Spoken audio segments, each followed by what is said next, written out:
plaisir de recevoir sous le chapiteau de l'Énacre les artistes en lien avec le Festival mondial du cirque de demain. Donc ceux qui sont en compétition et puis aujourd'hui toutes celles qui vont faire le tableau d'ouverture de ce 40e festival. C'est chouette.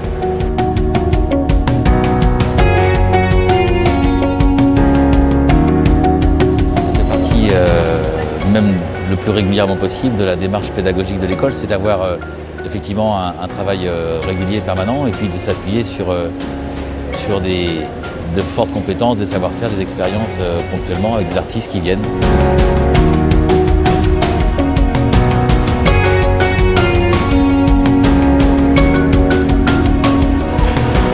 Comment ça se passe à l'intérieur d'un collectif ? Le nôtre, il se compose essentiellement d'un nombre considérable de réunions pour se mettre d'accord sur à peu près tout, parce qu'on est donc plus de 16 au plateau et 2 en régie et encore 2 en équipe administration diffusion. Et comme on est toutes très différentes, on a des parcours différents artistiques, des âges différents, donc des points de vue très différents, et ça passe souvent par la table. C'est des fois. Alors des fois on vote, souvent normalement la majorité l'emporte. Après si vraiment c'est des choses qui sont, s'il y en a vraiment une ou deux qui sont totalement contre, en général on fait autrement quoi. On trouve une autre solution alternative. Ça. On essaye de faire marcher surtout la fluidité dans le groupe, c'est-à-dire que on essaye que ça soit pas vraiment des choses qui vont à l'encontre des personnes vraiment dans leur être le plus profond, on va dire. Et ouais, on essaye quand même de trouver un bon équilibre et une bonne moyenne d'acceptation pour chacune, quoi. Parce qu'il n'y a pas tout le monde qui est sur les mêmes idées, et ben voilà, comme une micro-société en fait. C'est exactement ça.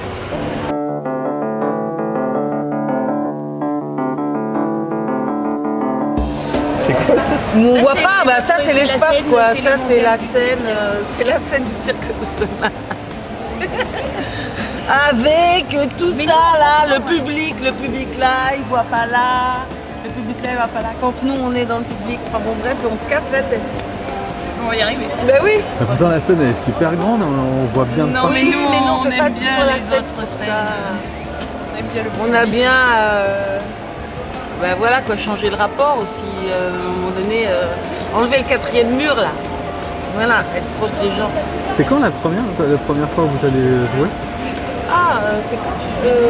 C'est jeudi soir. Et on est quel jour ?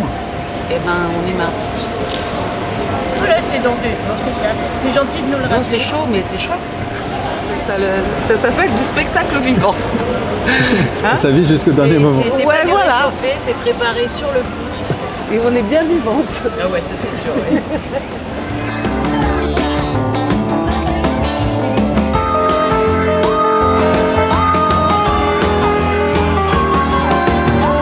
Effectivement, c'est quand même une personne qui l'a lancé.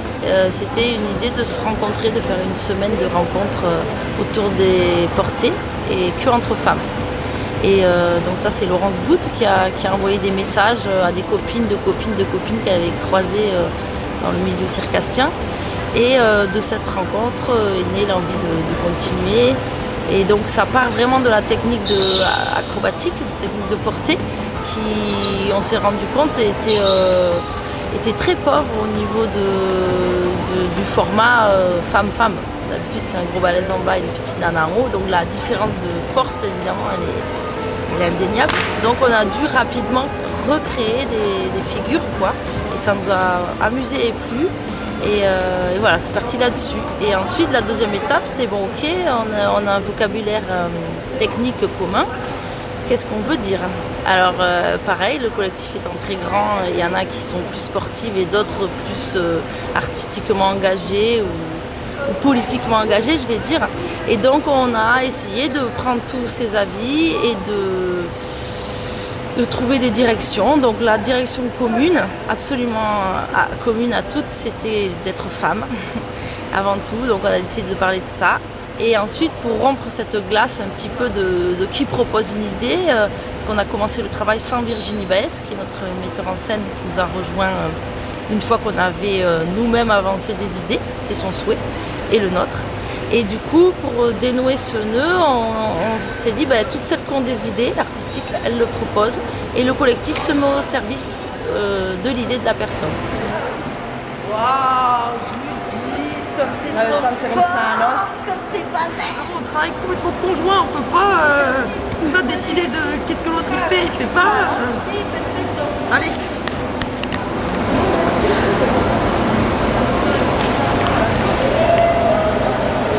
Ça change tout. Pourquoi tu m'as pas dit plus tôt? Je savais pas. C'est hyper dur comme métier. Franchement, c'est épuisant.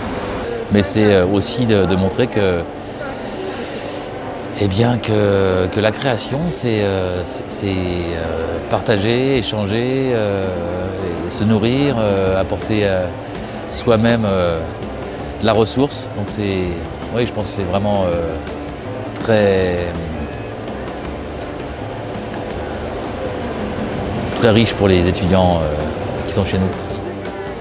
Et voilà, je trouve que c'est merveilleux. C'est rare, c'est de plus en plus rare. Et puis c'est parce qu'il y a des choses à dire. Ça fait quoi? Ça fait plein de choses. Ça fait grandir en premier. Ça fait mettre des fois l'ego de côté. Ça fait s'organiser à plusieurs pour un objectif commun. Et ça, c'est super important. Et ouais, ça fait grandir pas mal. C'est difficile de se mettre tout le temps d'accord, c'est difficile de se mettre... et du coup, il faut forcément faire des concessions, il faut forcément... Donc ça fait bien grandir. C'est hyper enrichissant, c'est incroyable aussi. Vraiment. Pas forcément toujours facile, mais je pense que ça transforme, ça fait grandir. Ah ouais, parce qu'il faut s'organiser, parce qu'il faut s'écouter, parce qu'il faut être constructif, parce que... Enfin voilà quoi. Et ça c'est vraiment waouh. Ça fuse dans tous les sens, du coup ça investit, ça... C'est le bien commun. On cherche le bien commun.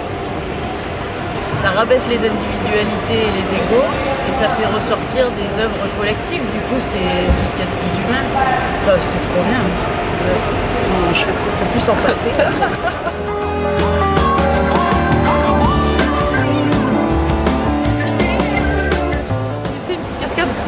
On fait un peu notre spécialité. Okay.